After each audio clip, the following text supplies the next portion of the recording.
A lot of people saw Frozen and they thought, that was a really great movie. Let me sing all of the songs to my friends and really just take it over the top with everything. Well, I have a counter argument here to show that maybe Frozen isn't as great as everyone's saying it is. I watched the movie a few weeks ago for the second time with my friend Garrett White, and we just took note as the story progressed of all of the plot holes and contrivances that really just plague the film. So now we've created this PowerPoint presentation to show that despite however much razzle-dazzle Frozen may bring, it still cannot stand underneath the weight of its own flaws. As Hawaiian roller coaster ride from Lilo and Stitch thunders over the title card, the audience is left with goosebumps of sheer excitement for the movie about surfing, aliens, and Ohana. Cue the Icemen. The inexplicable Icemen start sawing through our precious ice as they sing their unintelligible work-time ditties.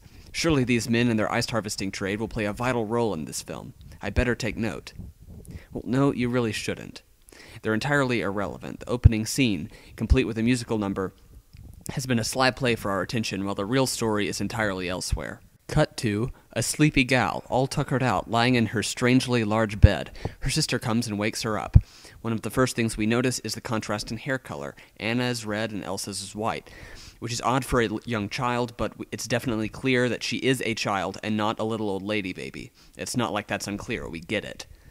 Anna, who clearly has a more spirited demeanor, asks her grumpy old lady baby sister, "Listen, we're just shooting the scat. We know she's a normal girl," if she wants to play because Anna can't sleep, and she says, "No, go to bed, baby sister," but Anna persists.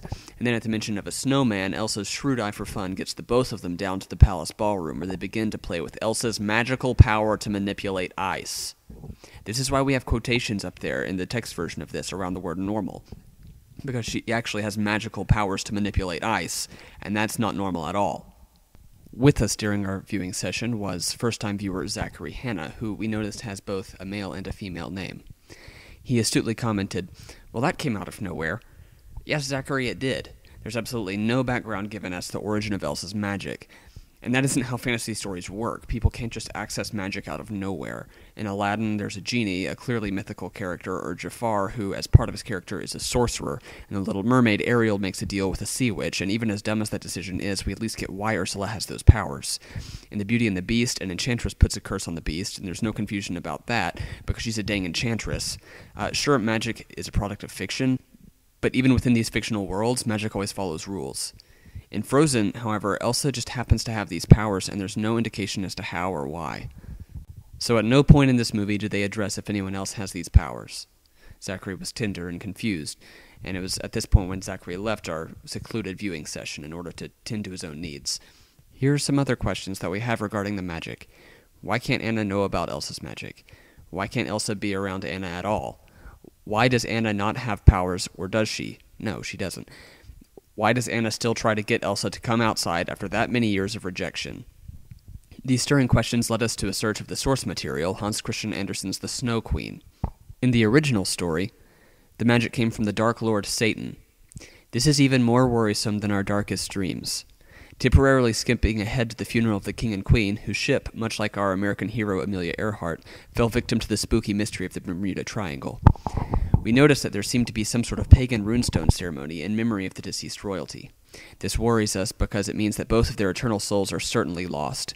Just when we had lost all hope, we now observe the coronation of Elsa, which takes place 3 years after the death of the former queen.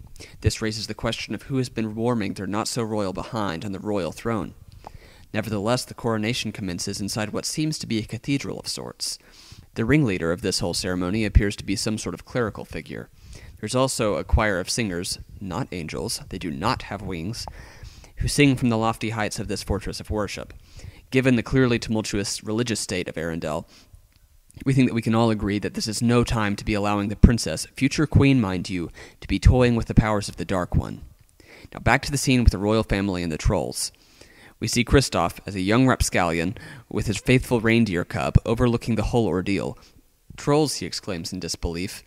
Mind you, later in this very same movie, Kristoff claims to have been adopted and raised by trolls, so we're only left to speculate where he has been for his entire life up until this point.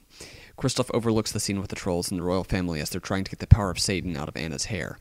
Now back to the coronation scene. Anna says, "Don't let them in, don't let them see, be the good girl you always have to be." Now this worries us as an audience who's concerned for her soul, that there is perhaps some sort of darkness brewing within Elsa that is not really being fully revealed to the audience. No doubt the work of the Dark Lord Satan. "Conceal, don't feel," she says, to keep her ice powers under control, just like her old man used to say.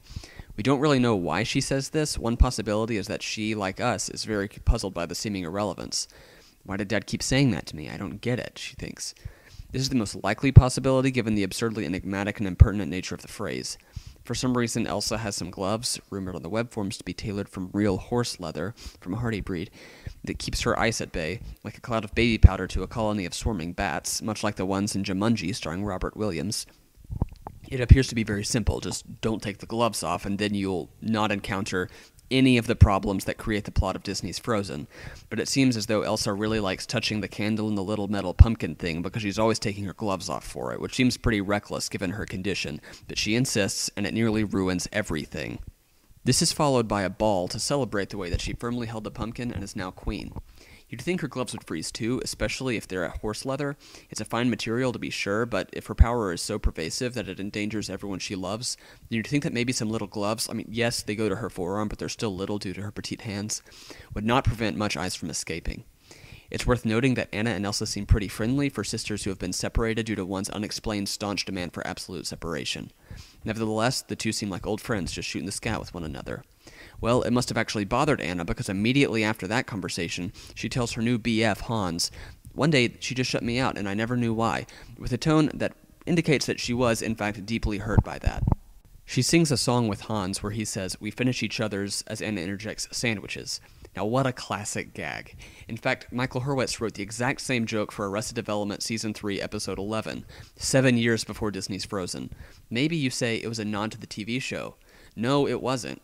When interviewed by Entertainment Weekly about it, the two writers of the song gave two different explanations. One of the two writers claimed to have never seen the show, and the other said that it must have been an unconscious callback. So they stole the joke, and not tactfully so. When Anna and Hans go to Elsa to get her blessing on their marriage, Elsa gets all cranky about it because she says that they don't know each other well enough, which isn't really fair because 1, how dare you, they are in love, and 2, she has no way of knowing how well they may or may not know each other because that was never revealed in the conversation, and Elsa has made it the basis of her lifestyle to never interact with anyone, especially Anna, so who are you to say Pumpkin Queen?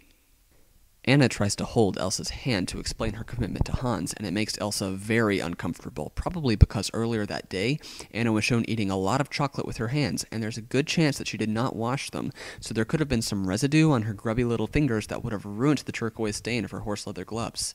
Elsa recoils, as any of us would, and begins to run away, but wouldn't you know it, the sugary goop of the chocolate has perhaps given Anna an edge on Elsa, and the glove slips right off her hand. The horse leather was perhaps worn too smoothly on the inside by Elsa's tender palms. Elsa is frightened and accidentally sends spikes of ice rage at everyone in the room. All who are in the room mutter silent prayers under their breath as they come to grips with their mortality and confront the dark powers of their queen. Elsa accidentally makes everything into jagged, crooked fractals of ice as she runs to save her kingdom from the powers of Satan raging inside her.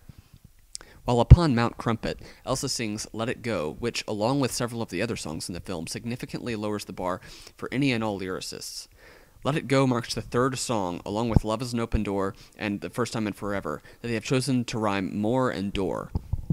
This is a really cheap rhyme, and the metaphor it offers is not really useful in any of the contexts where we find it. Now, Do You Want to Build a Snowman would have made a lot of sense to include a door, because of the imagery of the two sisters leaning against different sides of the same door.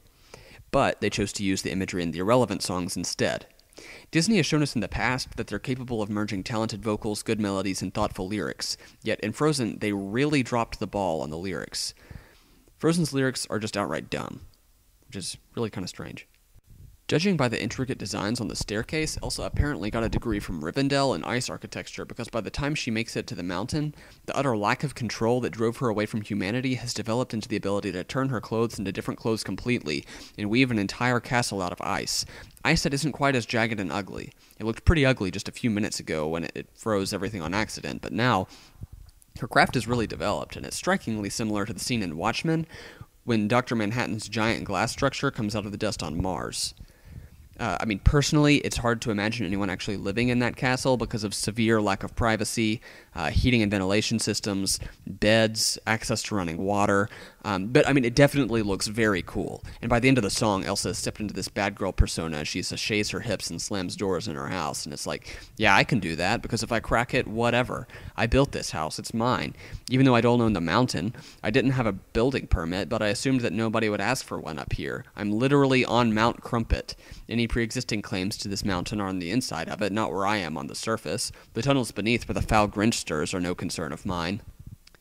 Anna shows up to the ice castle with her new beau Kristoff, the befriender of trolls, and also a snowman whose sentience and vibrant eyes pose a number of alarming questions about Elsa and Satan's workings in their kingdom. Because at this point, who's really in control? Anna breaks the news to Elsa that she kind of set off an eternal winter, which is a pretty hasty conclusion considering how it's only been one day since the whole ice snafu began, and now we're tossing around words like eternal. Elsa's a little perturbed by the news and tells Anna to leave, but, Anna's more of a go-getter, She's a little more hard-nosed and doesn't take no for an answer. Now, that's the kind of girl you'd want to hire.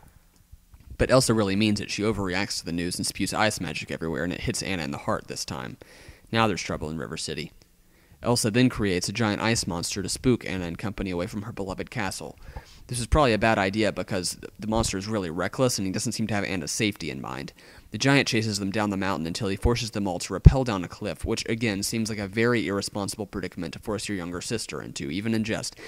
And then they climb down this rope to the bottom of the cliff, and that mean-spirited oaf grabs the rope and pulls them back up to the top, only to yell, "Don't come back," which seemed a little bit unnecessary since they were already pretty much gone. They probably thought that they were out of the woods, so to speak, but they just got yanked right back up there, and so Anna had to cut the rope to escape, which, again, was probably a bad idea, but it worked out okay. Kristoff takes Anna to meet his troll family because they can take Satan's ice magic out of her again. As soon as he gets there, though, one troll says, and I quote, "Take your clothes off." Surely it's not unfair to say that that's just really weird. Even for an adopted family member, that's not okay. Then they sing a song that encourages infidelity on Anna's part. Just what a rotten group of scoundrels. And then, what is worse, after all of that, the trolls say that there isn't even anything they can do for Anna. Only an act of true love can help. Oh, wow. That's a shock. It's not like we haven't seen that 1,000 times before. At least they wrote new lyrics for the movie. That's more than they can say for the frayed and worn trope of true love, whatever that even means in the first place, that we've seen beaten to a pulp dozens of times before. So Hans is bad now, and he is trying to capture Elsa with his group of mean cronies. They do it by putting weird bell-shaped handcuffs on her that have leashes attached to the floor. It doesn't really make a lot of sense considering how much power she's been given from the Dark One, but apparently it works pretty well, and it does enough to get her all the way back to a dungeon back at the not ice castle. The handcuffs kind of make sense, though, because she almost killed several of Hans's friends in a fit of territorial rage, so you can't really blame him for trying. Anna goes back to the royal castle and asks for one little smooch from Hans, but he says, "No way, soul sister," and that he does not love her. Very rude. That would have been a bad foundation for their marriage, even though he is very handsome. Hans tells his pals that Anna died, so now the kingdom is his because it was Elsa's fault and he was supposed to marry Anna because she also thinks he's handsome. They say, okay, even though they could have just done that old trick where they put their eyes through the keyhole and snoop around the room and see that Anna is not dead, but her hair is turning white like Elsa's. Maybe Hans's friends just trust him. It's good for him. Olaf picked the lock with his nose. Not picked his nose with a lock. Yuck. Then Olaf went over to rescue Anna, and she just loved it. Olaf told Anna some people are worth melting for, because he was a little bit too close to the fire himself as he rescued her, and it would have been a really beautiful moment if Olaf could have provided true love's kiss just right there in front of the fireplace, but unfortunately he doesn't. Anna goes outside because she realized that she loved Kristoff, and when she's outside, she's like, should have brought my jacket, lol, because the storm's getting really bad, because Elsa broke out of prison, like Jesse James, who happens to be a personal Wild West hero of Zachary Hanna.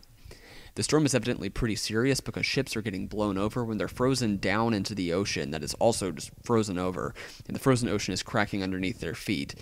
Haven't seen that kind of damage since Hurricane Ivan.